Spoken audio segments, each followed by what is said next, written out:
To celebrate 20 years of living in Spain, I've created this series to let you know what it's really like living in Spain, the real truth. After 20 years of living in Spain, here's the real truth nobody tells you about the weather. Firstly, let me clarify. Spain is huge, so different regions have vastly different climates. I live in Andalucia in the south, so I'll be talking about the weather down here. So before I begin, here's the TLDR. Southern Spain is around 300 days of sunshine a year. Some of those days are way too hot. But the real shock? The 2 months that are wet, windy and freezing in houses that are not built for the cold. If you're thinking of moving here or buying a place, you need to hear this. Who am I and why listen to me? I was born in the UK with Caribbean heritage, so I always say that I'm genetically predisposed to wanting good weather. When I lived in the UK, I suffered from seasonal affective disorder, also known as SAD. And as the nights drew in and it got dark earlier and earlier, I could literally feel my mood drop. The year before we left for Spain, we became friends with a Spanish woman who lived in England. She told me, it's not the sunshine I miss the most, it's the light. In Spain, where she was from, it was bright most of the time, colourless, cloudless skies and tons of light. And if you want to get scientific, light is incredibly important for our psychology, our happiness and our sense of well-being. So yes, I live in Andalucia, in the Malaga region, and the light, the sunshine, the warmth will change your quality of life beyond belief. Afternoons on the beach, picnics in the sun, drinks on the terrace, bike rides, water sports, that alone is life-changing. But it doesn't mean everything's perfect. The upside. Weather you can't ignore. Let's be honest. Compared to the UK or Northern Europe, the weather here is incredible. Long, bright days, blue skies. You can actually plan things outdoors and not have them ruined by drizzle. For about 240 days a year, it is paradise. But that's not the full story. The downside. The heat. Let's talk about the downside. July and August, especially August, are brutal.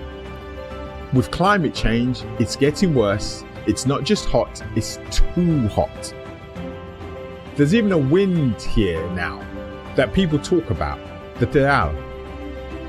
When I first came to Spain, they only talked about Levante and Poniente.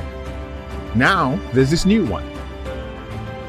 The only way I can describe it is, imagine a movie with a nuclear blast and someone's caught in it and their skin looks like it's peeling off.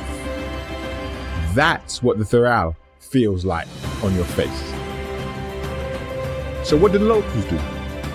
They don't fight it, they adapt. Stay indoors in the middle of the day. Get up early, do your stuff in the morning, have lunch, rest, sleep in the afternoon, then go out again after 8 p.m. when it cools down. If you go to the beach, you'll notice something. The Spanish aren't lying there at 2 o'clock in the afternoon getting roasted. They're there in the evening when it's cooler. They swim, relax, and it's still warm enough to air dry before going for dinner at 10 p.m. If you can get into that rhythm, early mornings, siestas, evenings out, you'll survive the heat just fine. The real shock. The cold. Now here's what nobody tells you about Spain. It gets cold, very cold, especially in Andalusia in January, February and March. Not just a bit chilly, I mean bone deep cold. And here's the problem. The houses are designed for the 300 sunny days, not the cold, wet ones. Some apartments, most apartments, have no central heating, have poor or no damp proofing, and get humidity and mold in the winter.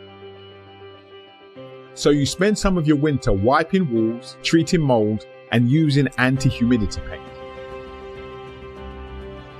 Your heating options are usually 1. AC units on heat mold. They work, but they use a lot of electricity and are expensive. 2. Electric or oil-filled heaters. Also expensive. Also electric, also expensive. 3. Butane gas heaters. Cheaper to run, but not very portable, so you usually only properly heat one room. What that means in reality: your living room is warm and cozy, your bedroom is freezing. The big temperature changes create even more humidity, and if you run an oil heater all night, don't be surprised when your electricity bill doubles. Now, I don't know if it's true, but apparently a lot of apartment blocks are designed by architects based in Barcelona, so they don't account for how cold and wet southern Spain can get. You see this in things like open air utility rooms. Your boiler, washing machine, dryer, just sitting outside in the wind and rain. After a couple of winters like that, they'll start breaking down. Seasons. Not really. We don't have the classic 4 seasons here. Winter basically hands the baton straight to summer and completely skips spring. There's a Spanish saying, if it's sunny and raining at the same time, it must be April. I keep telling people, don't come for Easter thinking it's a beach holiday. It will probably rain the entire time you're here. Then one random day in May, it jumps. It's not, maybe I'll take a light jacket. It goes straight from slightly chilly to too hot to wear a shirt. Autumn is similar. Daytime, warm t-shirt weather. Nighttime, if you're still out and the temperature drops, you will wish you'd brought a fur coat. These big swings in one day can absolutely make you sick if you're not prepared. So in these in-between months, you really need 2 outfits a day. Daytime, summer clothes. Nighttime, proper warm clothes. The rain. Not what you think. And the rain. This is not gentle northern European drizzle. When it rains here, it really rains. Tropical style downpours, sometimes for days on end. Streets can flood quickly. The good news is that the sun often comes out straight after and dries everything in a few hours. But during these downpours, it's chaos. And in true Spanish style, many people actually drive faster in the rain. True to the Spanish national obsession with risk, it seems like the prevailing attitude is, I hate driving in this weather, so I'll just drive super fast and get it over with as quickly as possible. There have been some really serious floods, in particular the 2024 or 2004 floods in Valencia. Since then, new systems and alerts have been put in place to keep people safer, but still, when it rains hard, it's intense.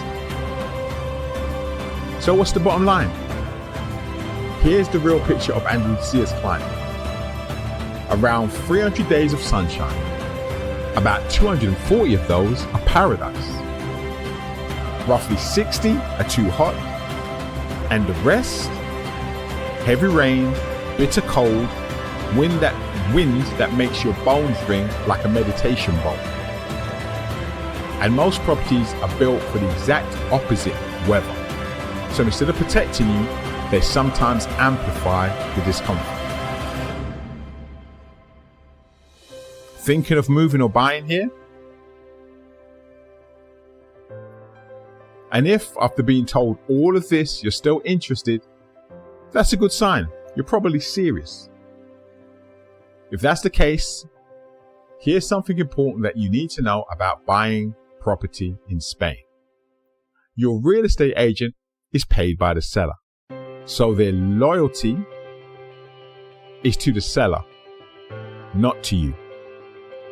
They may act like they represent you, but your purchase is just the step they need to get the sale for the seller and earn their commission. We are not real estate agents. We are a Spanish property consultancy, and we've been here for 20 years representing buyers only.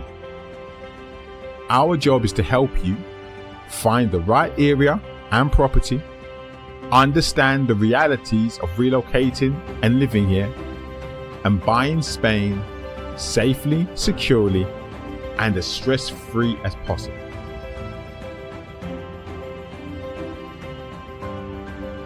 If you're thinking about buying in Spain and don't want the glossy brochure version, you want the real version, hit follow, subscribe, drop a comment with your questions, or get in touch, and we'll be happy to help you navigate it properly.